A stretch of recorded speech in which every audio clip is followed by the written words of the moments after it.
La modélisation financière est essentielle dans l'économie moderne parce qu'elle permet d'anticiper les risques, de les mesurer, et les entreprises et les collectivités font face à des défis majeurs avec des besoins de financement accrus.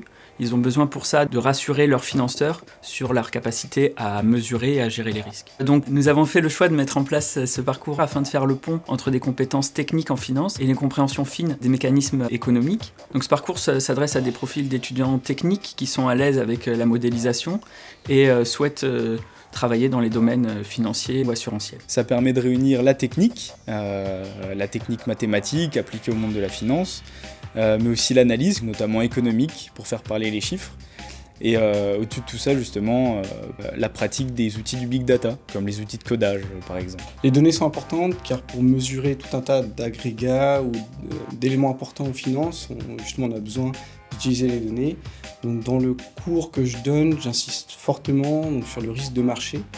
Quand je suis arrivé en entreprise, j'ai réalisé à quel point le nombre de données était colossal et qu'en fait, on ne peut pas traiter cette donnée sans outils appropriés.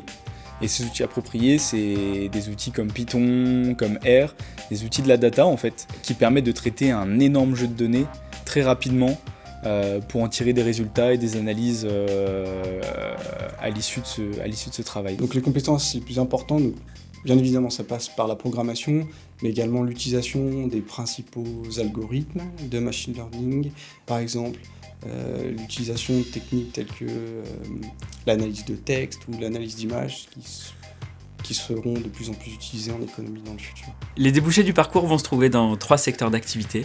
La finance de marché, à travers la gestion des risques ou la gestion de portefeuille, le financement de l'entreprise, à travers le financement de projets ou le financement de la transition énergétique, et l'actuariat, qui correspond aux mathématiques appliquées à l'assurance. C'est vraiment une formation à visée professionnalisante.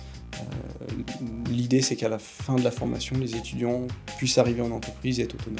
Les compétences liées au travail en groupe et à la présentation orale sont aussi fondamentales, car une partie du travail des étudiants sera de restituer le résultat de leur étude à leurs supérieurs hiérarchiques ou à leurs collègues qui n'auront pas nécessairement les connaissances financières. Quand on est en entreprise, on réalise clairement qu'aucun processus n'aboutit sans mise en commun, sans entraide, sans communication.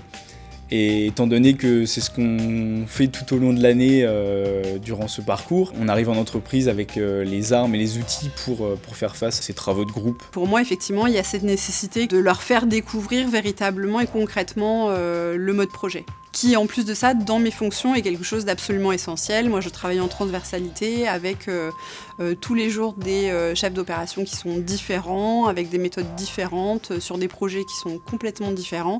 Et il faut effectivement avoir un grand sens de l'adaptation et de la transversalité, d'où la nécessité d'avoir une certaine méthodologie de travail. Et donc le mode projet, c'est vraiment quelque chose, il faut s'en faire sa propre philosophie qu'on déploie après sur chaque projet.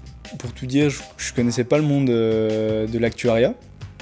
Et je l'ai découvert grâce à cette école et grâce à ce parcours. Et au final, je m'épanouis pleinement dans ce milieu. Je vais même justement prolonger en CDI à l'issue de mon alternance. Donc en fait, je suis très content d'avoir fait ce parcours qui me permet de m'épanouir dans le monde professionnel maintenant et plus tard.